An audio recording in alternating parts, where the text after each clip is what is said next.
All right, so thanks everybody for joining. This is the third one of these, and I'm happy to be able to introduce Doug Greene and Scott Valcourt from the University of New Hampshire.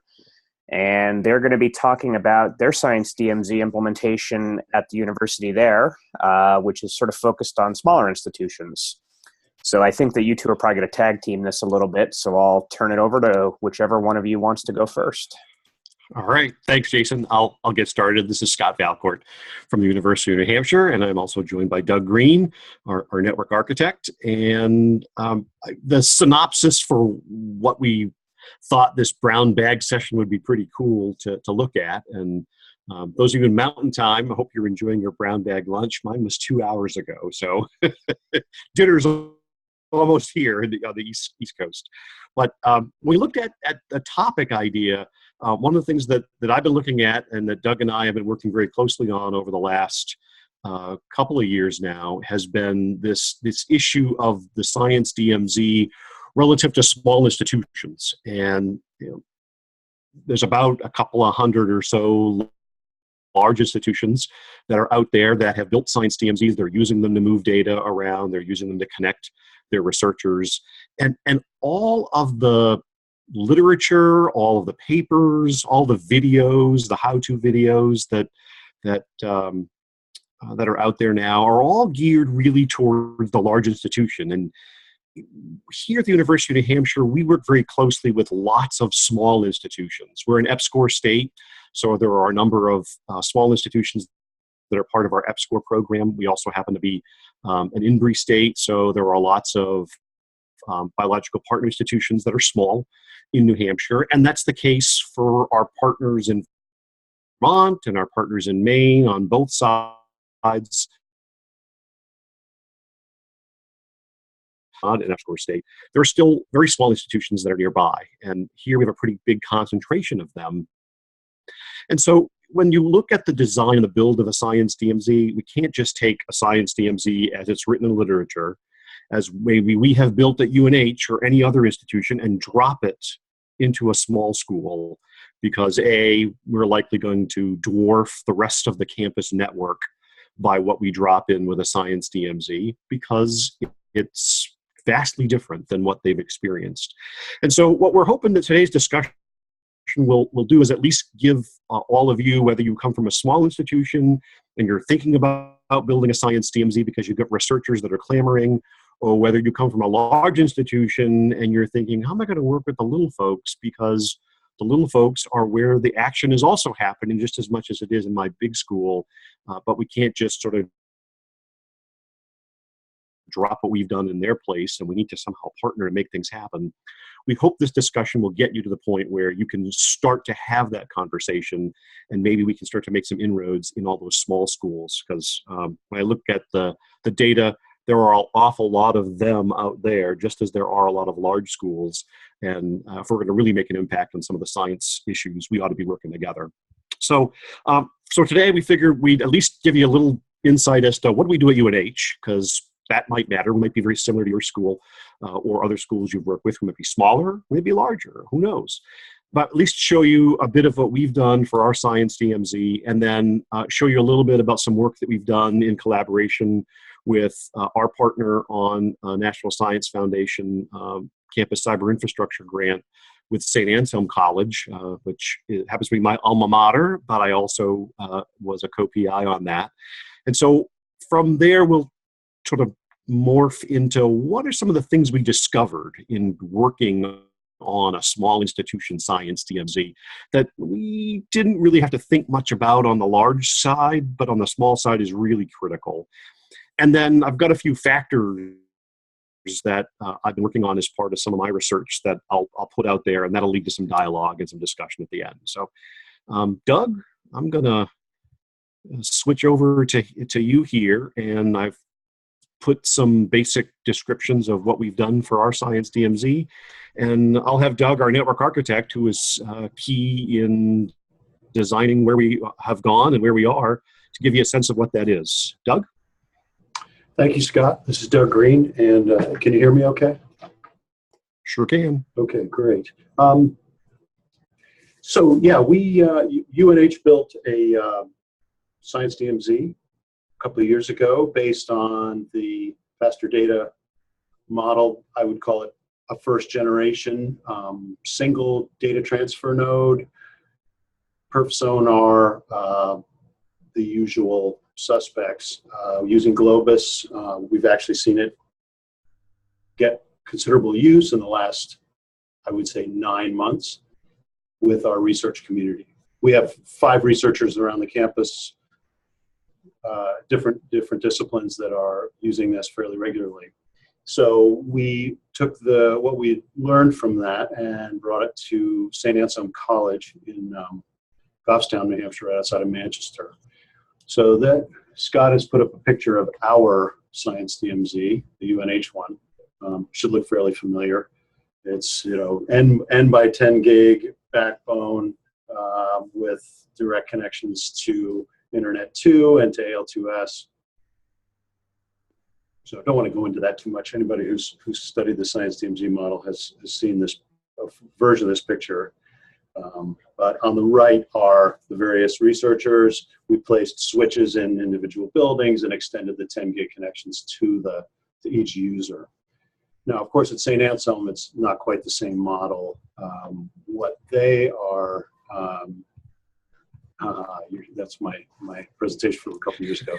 So yeah, so here's the St. Anselm model is similar in that, and I'll back up a little bit. A couple of things are interesting about the Science DMZ for both UNH and for St. Anselm, which are, yes, we brought the traditional Science DMZ service, which is a low friction connection to research networks for researchers. In our case, the connection point is in Boston at the Northern Crossroads. UNH has leases on fiber to that Boston connection point, and we run an optical network from the UNH campus to Boston and meet the Internet 2 at the Northern Crossroads and the AL2S service there. One of the interesting things about when we built the Science DMZ on campus at UNH was, first of all, building community among the researchers. They began to learn about the things that that the others were doing. They also found out about central resources that they didn't know about. So, and building the Science DMZ, one of the major nodes on the Science DMZ included some of those central resources in the research computing office. So, while I had understood the goal of the Science DMZ to get everybody access to research networks, nationally and internationally, one of the great outcomes was suddenly these users that were connected could get to the central resources on campus with very low friction, very high bandwidth. And they learned about each other, and they learned about tools that each other had. Similarly, or sort of similarly at St. Anselm, when we started talking to them about this idea, well, actually about getting connected in a sort of regional optical network model, and then ultimately the Science DMZ model was, they had a single provider, internet provider, who delivered to their doorstep at a pretty high per megabit rate. They are in Goffstown, which is near a major city in New Hampshire, Manchester. The first thing we did in 2012 was, because we were building the BTOP project, we had some fiber partners. We said, you know, you could put up your own fiber and get to a major point of presence very easily. And we helped them do that. There was some grant money involved, and before you know it, they had fiber from their campus into what's known as One Sundial in Manchester, New Hampshire, where they could pick up all kinds of network resources. And in fact, where we also have presence with our optical network, UNH. So it could be a future meet point for the Science DMZ project, even though we didn't know that was going to happen. The second thing that we did for them was, when we began our discussions about the Science DMZ, they didn't own any IP addresses. They didn't have an autonomous system number. They didn't really even understand the concept of multi-homing and what would be involved with BGP. So one of the things we did some research. We found that IPv4 addresses are out there. You can buy them. There's brokerages. There's a whole market for them. There are, you know, utility companies that own /8s that don't even know they have them, that are learning that they do and selling them on the open market, and they're fairly reasonably priced. So they got their own block of IP addresses.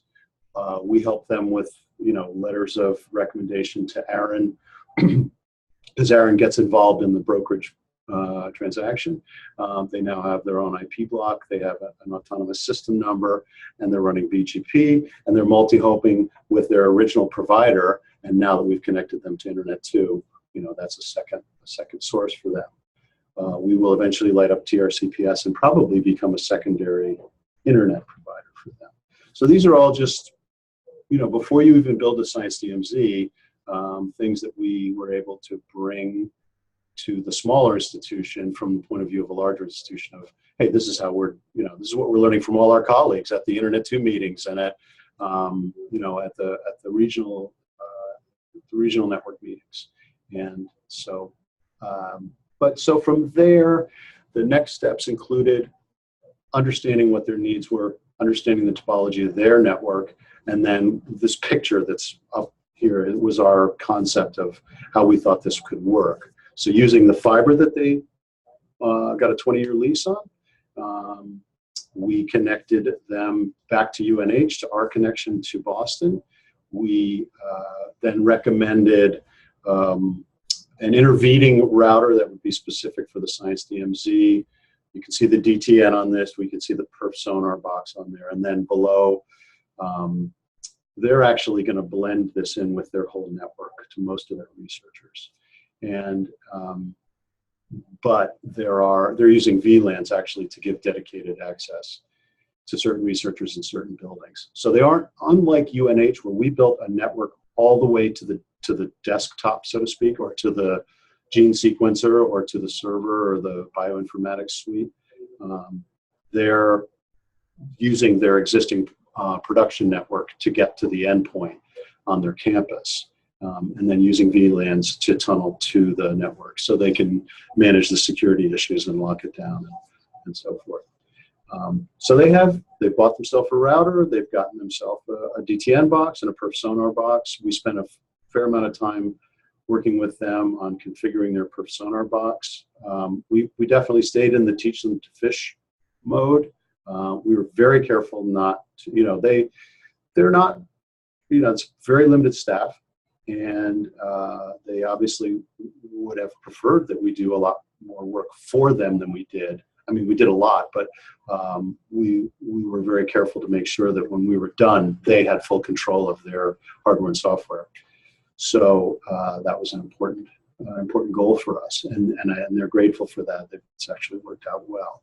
So, but we had our engineering team that did the perf sonar worked with their engineering team to start it up and configure testing and so forth. And then a different group out of our computer science group helped them configure their DTN and build it up, and also spec all these things at the beginning. So it's been a successful outcome. We ran some tests last fall, and they're getting excellent throughput. Up to what we also had to build a new pricing model for them. UNH. Well, we've grown our consortium beyond the university system to include lots of institutions that utilize our optical network and our carrier network, and there's a charge for that service. We didn't really have a model for Internet 2 only, so we had to build a fee structure for that, and we had to kind of link it to our existing fee structure, but that would have been cost prohibitive. So we conceived a bursting service for them with a we actually wrote contract language around how that would work, that they would never get surprised by a large bill if their usage went up, that if it did, then we would work with them to either up the price or limit the bandwidth. So far that's been a non-issue because their average usage is very low, it's very bursty. Let me just look at my notes. Couple of little things. Well, when we built the UNH Science DMZ, I ended up writing a user guide that spoke to how to use this thing, what it is, a lot of stuff about hygiene, because we have multiple, some of the users have dual NIC card systems where one side of it's on the production network and one side of it's in the private Science DMZ network. So hygiene was really critical. There was really no getting around that and having a useful system. And then a lot of ancillary stuff about IP addressing, what NIC cards you can use, many things. So we threw all that stuff. Thank you to the ESNet group for almost all of the information that went in there. And then there's stuff about server hardening and so forth. The other thing we did was, once we had been working with St. Anselm for a while, we had a tech day. We sponsored a tech day. They came to our site, they brought all the right engineers, we had all the right people in the room, and we really went through all their questions and had them put their hands on all this stuff and really wrung it out, and they found that very useful. A couple other things, I mean, they had questions like, why can't we just do a purely V6 solution? And I think everybody on the call probably knows why that would be unworkable. There's plenty of endpoints that do not have V6 capability. So those are, bouncing around a bit, but those were the salient issues that we encountered with St. Anselm, and I think they're very excited with the outcome. It was it was interesting because they had a particular mindset around wide area networking and access to the world. And we brought a whole new way of looking at that to them, and it's done great things for them. They have better resiliency, they have more bandwidth, and they have access to internet too in a way that they didn't. I think I'll stop there. Yeah, why don't I continue with some of the challenging items that we encountered, and Doug, we can kind of tag team this as some of the points that we encountered in our engagement with both St. Anselm, as well as I've been talking to other small institutions that have been deploying Science DMZs. These have been the challenges that they've encountered, some of which they kind of figured out in advance before they get started, and others they kind of, just as we kind of discovered them along the way. And these are very good to keep in mind, possibly for large institutions as well, but they really become magnified when you're dealing with a small institution and the issues that they have. And the number one issue was cost. And by all means, small institutions, the penny is very important when it comes to what are they going to spend money on. And that was one of the issues that whenever we talk with small institutions, it's always cognizant of what is the cost going to be, both in terms of today, the build-out piece, but also tomorrow. As I'm fond of saying, a free kitten isn't always free. And so this free kitten, if they got a grant to build this Science DMZ, that's great, but what's it going to cost to keep it going down the road? And cost is more than just the dollars and cents around, can I buy this product or buy that product? I mean, it's the surprise costs that we didn't think about. For instance, as Doug mentioned, St. Anselm, when we started, didn't even have an IPv4 block. They got their IPv4 from their provider. And so when they changed providers, they changed IP addresses across the entire campus every single time they did that. Not that they've done it a lot, but they did it a couple of times, and each time it was painful. Well, that was a cost that we originally hadn't even thought about, because at the University of New Hampshire, we have a Class B, have had a Class B since day one that we got internet access here, some 25, 30 years ago, and we never really thought much about it. But for small institutions, those are the surprises. The models are different. And that kind of rolls into the design piece that Doug mentioned, and that becomes another challenge for small institutions. Their networks are not necessarily the traditional core router at the front door. Distributed network across the campus might be flat, might be hierarchical. Many of the small institutions, they're still living in the 3-4-5 rule world, because all they have are repeaters across their campus. Some of them really haven't gone into the switching model yet.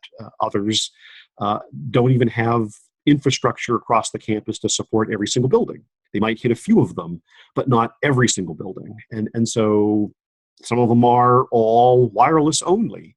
and they have very little in their core infrastructure.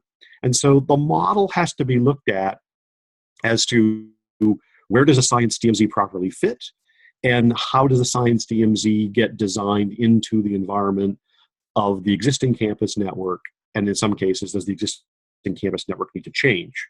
In St. Anselm's case, they were their core router was actually being managed and run outside of the campus by their provider.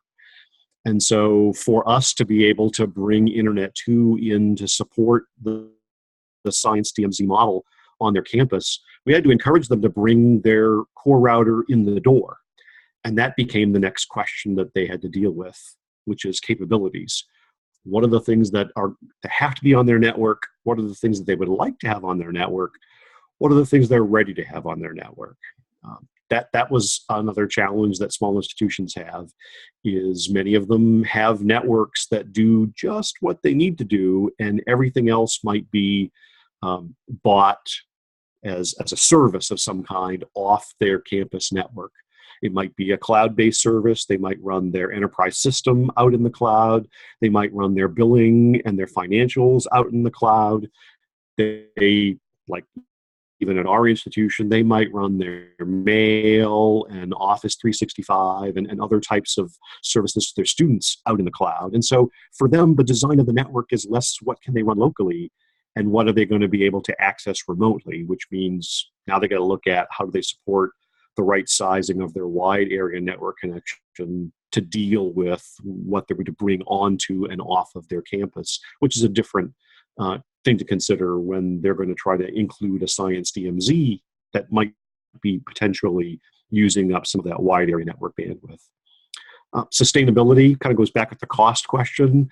It's one thing to build a network, it's another thing to keep it alive. And one of the items I often will talk about at talks around the whole notion of Science DMZs in large and small institutions is that in the case of a large institution, if you have 1% of your researchers on campus who are taking advantage of your Science DMZ, and UNH is probably pretty a good example of that. 1% is, as Doug was saying, we had about 5 or so heavy research projects that are taking advantage of it right now. And that's pretty sustainable. 1% is pretty sustainable.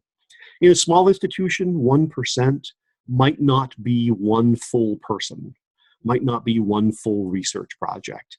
And so to be sustainable in a small institution, there's got to be some question as to who's going to pay to keep this thing alive? What does keeping it alive mean? Can it be incorporated into the network in a different way than being a totally separate entity, as the typical Science DMZ model describes?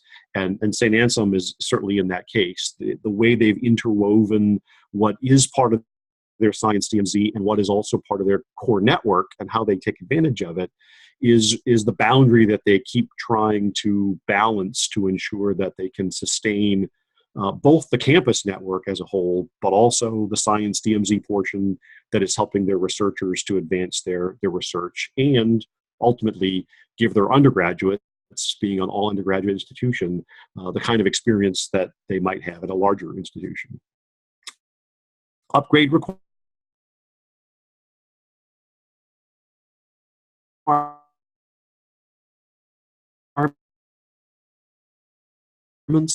What's it going to take to upgrade the component? Sam were very good at what they do, but we were introducing totally new pieces of hardware, totally new models, and totally new way of doing things in the design that they'd never seen before. And so they needed to be trained, and they needed to have the confidence to be able to handle upgrading the components without taking down the network and destroying everything that's been done. But at the same token, could also troubleshoot issues and maintain the network in a way that incorporated the Science DMZ. So local knowledge became a key factor. Their CIO was very quick to point out that, in his operations, in some cases, it's a whole lot easier. In some respects, a whole lot less expensive for him to be able to just call somebody and hire somebody from the outside, come and do this for me and take care of it, and then go away. And that in some respects is the way that they would operate best in their traditional campus network. But the Science DMZ doesn't totally work the same way. And so sometimes finding people who know how to handle these things in the model that's there might not necessarily be the same sort of thing. And then politics is one that was a surprise to us. Yes, we all have politics everywhere, and dealing with politics across the campus environment, whether it's a large or a small institution, is always there.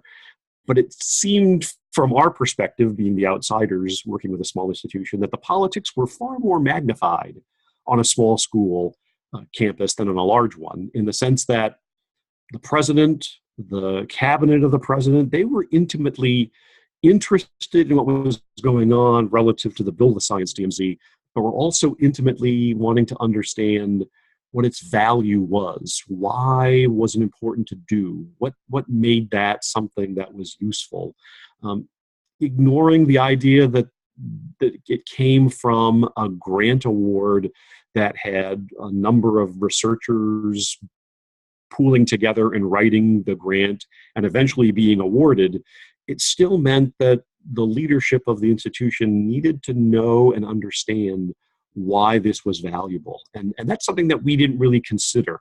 So that as we were building and as we were working, the cabinet of the president as well as the president himself were really wanting to know what was happening. And that sometimes could be a sign of danger, but it could also be a sign of support. And at this point, we think it's support, at least for the St. Anselm side of things, but that isn't always the case.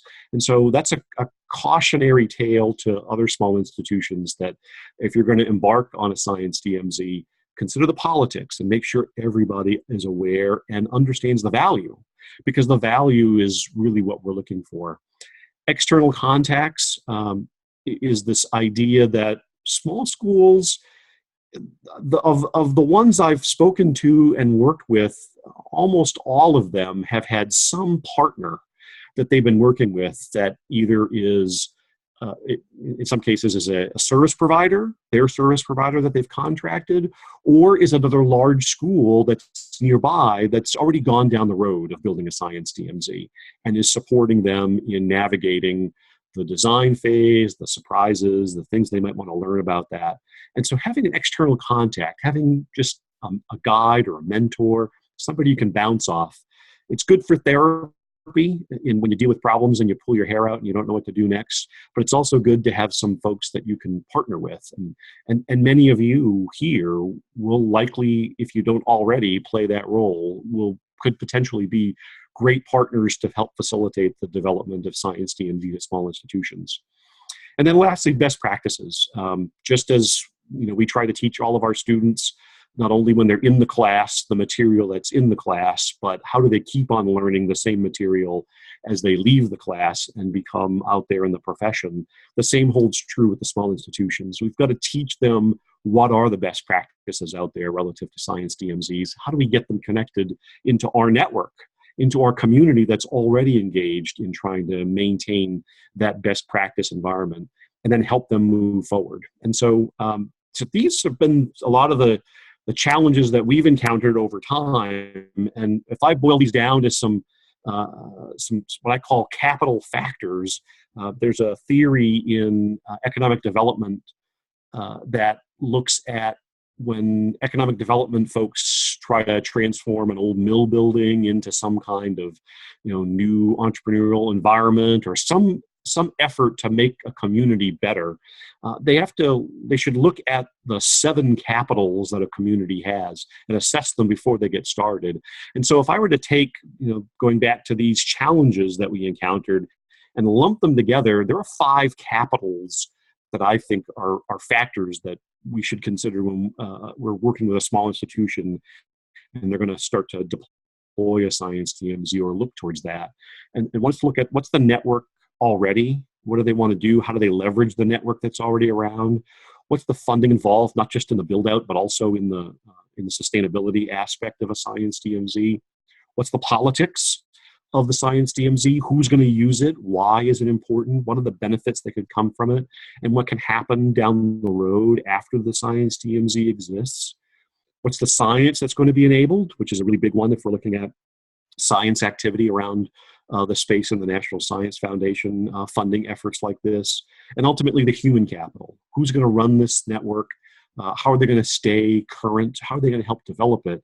And how are they going to also help the researchers and be those research computing facilitators that we need out there in the world?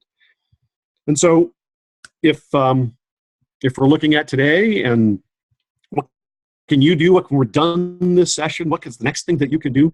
The things that I would recommend would be to reach out to your small institution neighbors that might be around where you are. If you're a large institution, find out what kind of data enabling science they're working on.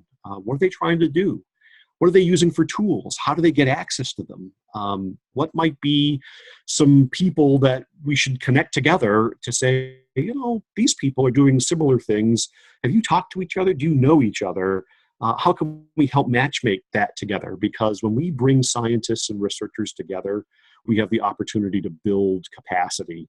And when that capacity is built, then we have the opportunity to do more. And that's the building coalitions and consortia item that I put down below here.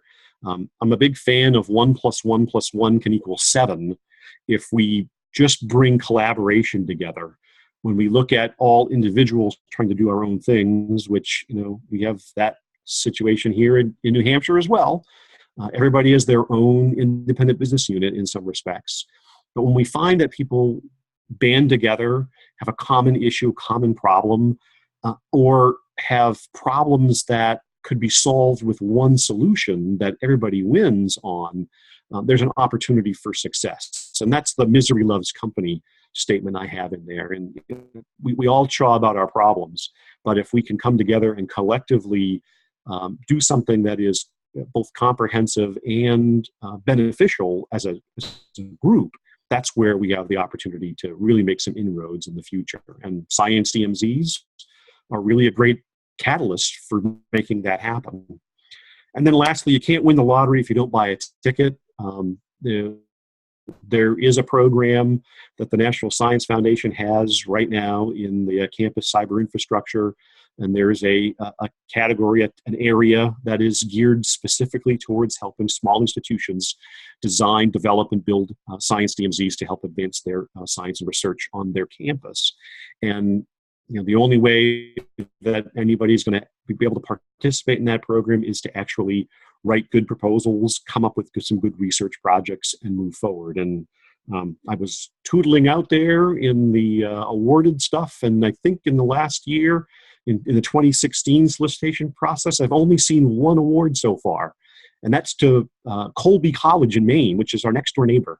And so that's great for us because we're likely going to be able to work with them in some way because we're all in the same network, we're all connected. But we can do more, and we can do more across the country. And there are lots of places across the country that haven't even started to go down that path. And the only way they're going to get there is if we help them. So, so with that, I know I've heard some beeps going along, and I suspect, Jason, you've been collecting some questions and thoughts for discussion, and maybe it's a good time to kind of bring those up while we still have another 25 minutes on our session. Yeah, and thank you both for that presentation. So I've written some notes down myself. Nobody has messaged me yet for questions, but please do. So I'll ask a couple to sort of get us started. I'm fascinated, first of all, by the small schools, and I've seen this before, so it wasn't a surprise, but it's still fascinating nonetheless that they're willing to go out and basically just hire out the job of IT to a private organization, so they allow somebody else to run their network for them, and that works for their use case. Did you guys ever think about trying to leverage that contractor to perhaps build out the Science DMZ for you? And then maybe if they felt that was a valuable enough service, they could have turned that into a business model that they sold to other small schools. Doug, I'm going to lean towards you a little bit as we talk about some of the design questions. I didn't get the sense that the contractor that when we were working with St. Anselm had that kind of experience or even understood that concept. Did you see that, Doug, and similarly? Well, two parts. One, they are running their own network internally, albeit a fairly flat thing. Secondly, external providers, they were, St. Anselm was pretty fed up with external providers, either the monopoly incumbent provider or others, because there's very little competition, very little, there isn't much available from that perspective. And also in terms of services that they had from them. So they weren't really excited about going into a deeper engagement with a any kind of value-added commercial provider. So the answer really is to this question is no. I mean, it's a cool idea. So the second part of your question, Jason, I'm curious about in terms of we've heated up the waffle machine. Let's make a few more waffles.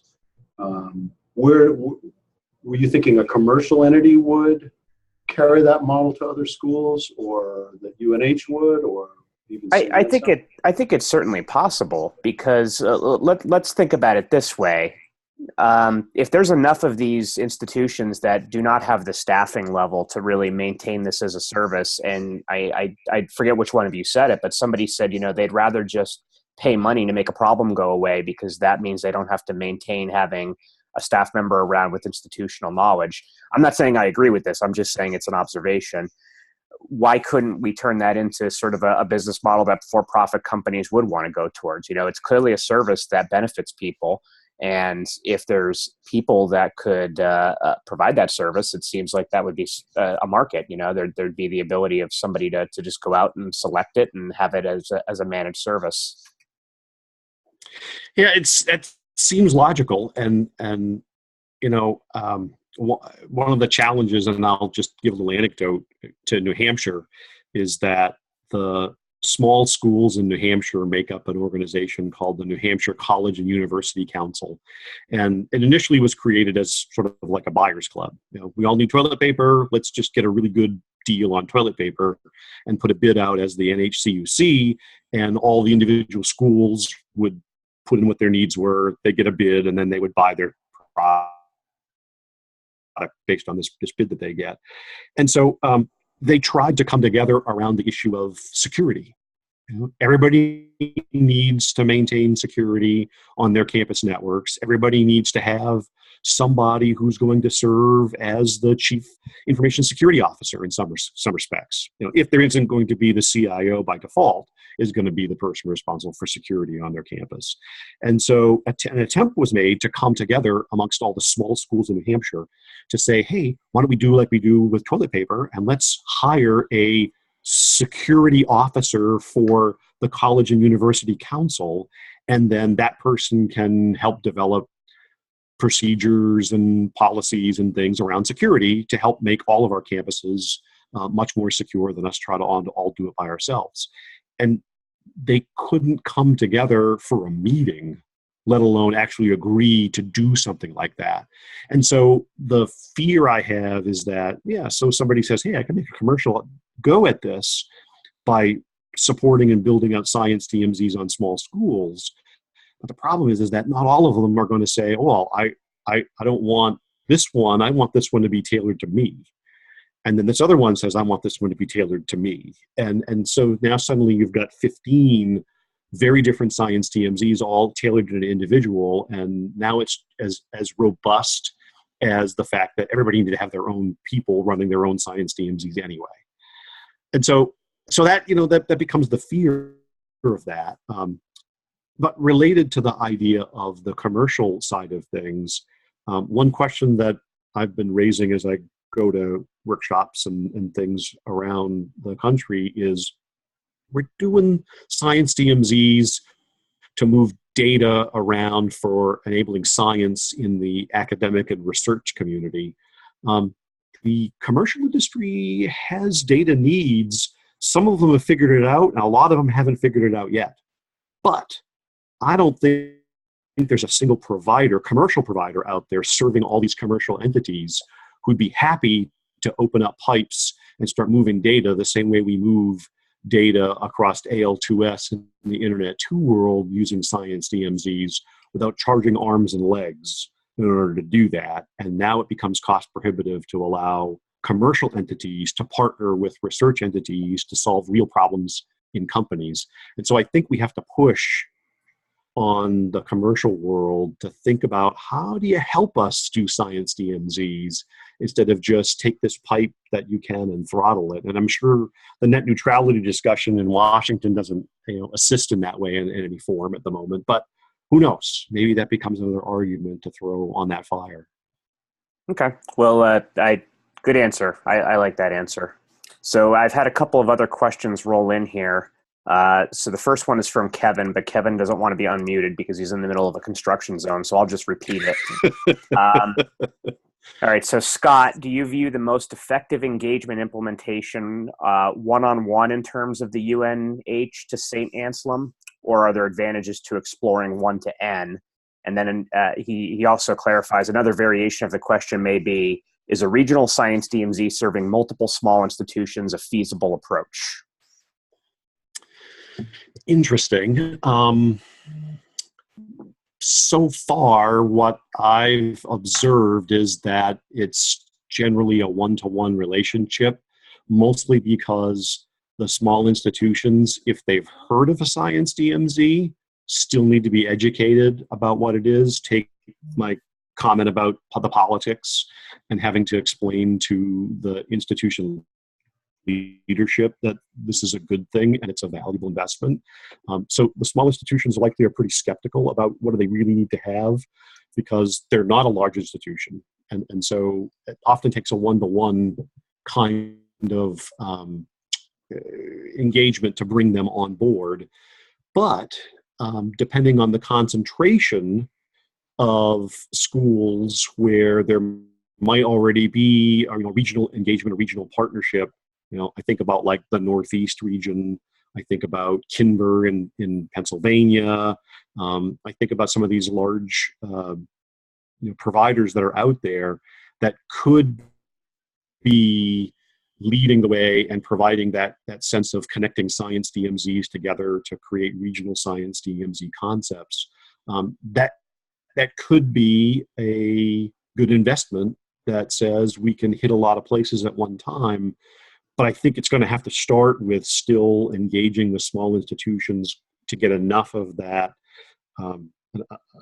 catalyst of a coalition together in order to say, yeah, now this is a place where we can get people together and think about how do we do it as a group, as opposed to doing a whole bunch of one-offs and then collecting them all together at the end, which would be the other model. Okay. I think that's a good answer. One other tidbit about that. I was just looking at the time commitment on the engineering side. That included meetings and so forth. We put, this is what we put against the NSF reconciliation, although you can probably round this up quite a bit, on the order of 150 hours for just the technical piece. So that included all our meetings and design time and so forth. So total FTE. Yeah. Yeah, there's a time commitment involved. Well, and to add to the, and that has a cost to it. Sorry. But yeah, go ahead. To add to the one-on-one question, we did, put in a lot of a good chunk of that time is FaceTime with St. Anselm, and we had a lot of one-on-one meetings on their campus and here. I think it's a great question. It's a great idea. I think given that we might pick up some more of these, it would be a good time to introduce the idea of building more of a consortium model, because the usage and it might not be there to justify the sustaining costs. And if we had a group of smaller institutions sharing one piece of infrastructure, or at least some infrastructure, access obviously would be individual, but the guts of it, the DTN and so forth functions, could be centralized. So I think we'll take that one. Thanks.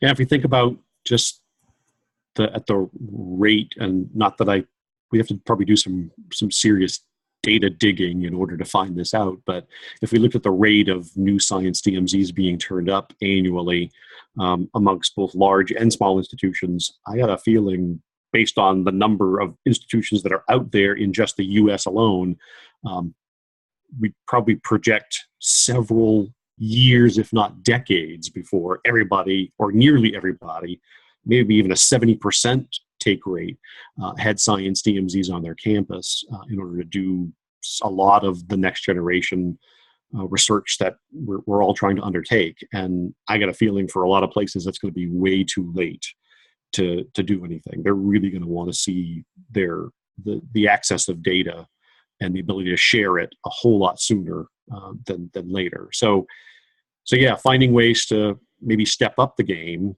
whether it's a regional Science DMZ concept that helps build that for more small institutions, or picking regions of the country and saying, let's get people together and work towards how do we all partner together in some way to form that coalition or that consortium to go after and build a Science DMZ for the benefit of all is got to be the way we've got to be thinking. Okay. So Grace had a question. Grace, I'm going to unmute you. Hopefully you're not in a loud area. So you're unmuted now, Grace, if you want to ask it.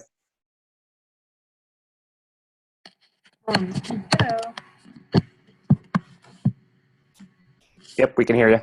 Okay. I'll have to read back over my question. Essentially, Scott, what I was asking is, did your previous relationship with St. Anselm, did it play a role in how you were able to approach this project in terms of knowing what they had to begin with? How did that help you to actually initiate contact and lay out a project plan to them of this magnitude?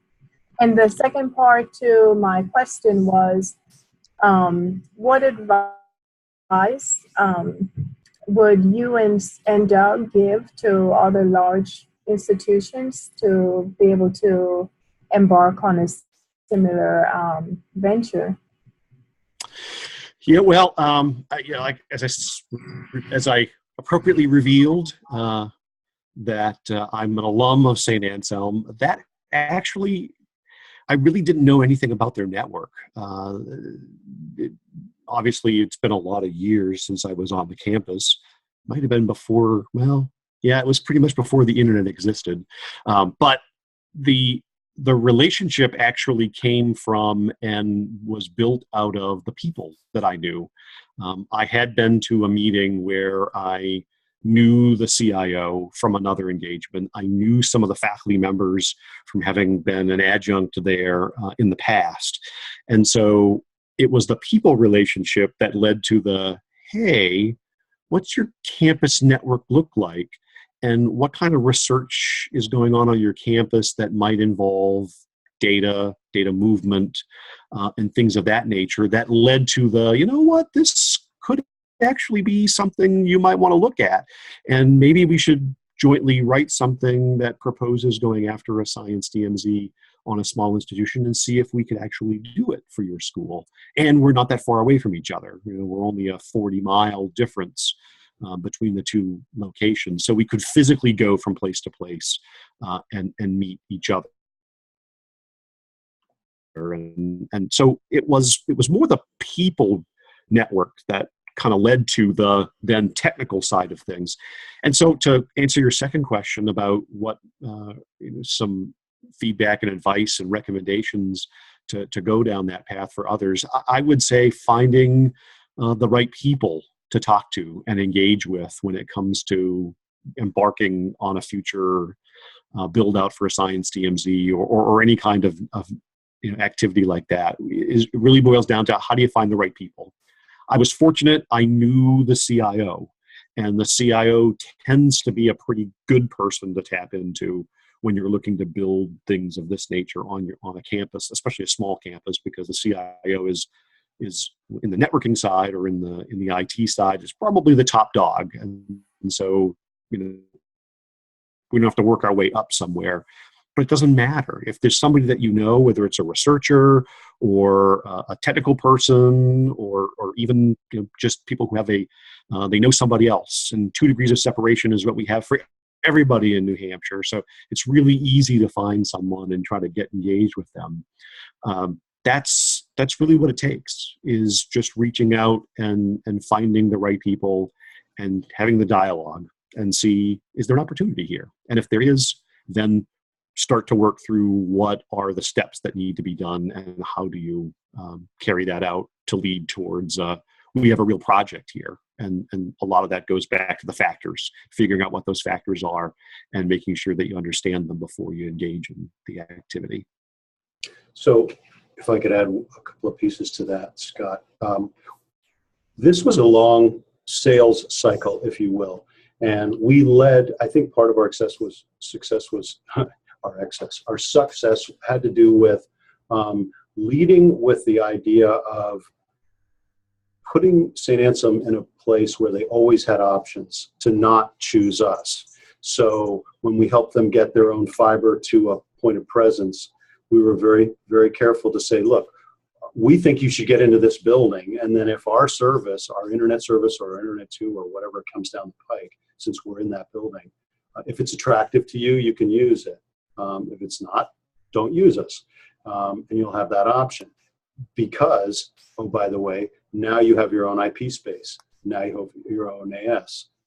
If you want to change providers, there's less inertia. So for a good while, we were just helping them be more, have better options, and continuing with that. Obviously, a Science DMZ is a pretty specific thing once you get to that. But leading up to that, we really developed a relationship where they began to trust that we really had their best interests in mind. So that was a big part of it. And we do that with all of our partners. We provide network service to a bunch of institutions in the state, and that is always the case. We try to put them in a position where they're not locked into us, but we try to offer the best alternative from a service and cost point of view. Okay. So I think we answered Brett's question. He was asking about setting up a statewide education consortium to provide the services, and I think we addressed that when you were answering Kevin's. So Jim, yours is the last one that I have. I'll unmute you so you can ask it. Okay, well, before I do that, I think we yep, what? you're good. Nope, I unmuted you and then you remuted yourself. So No. we're good. So go ahead. That ought to be okay. Can you hear me now? Yep. Absolutely. Okay. Before we run out of time and all turn into pumpkins, I wanted to thank you guys for leading this discussion. This has been really interesting. My question basically comes down to how do you make performance, reliability, cost trade-offs, and whether it's any different at small schools than it is at big schools where the operations guys want to have dual redundant everythings. Yeah, that's a good question.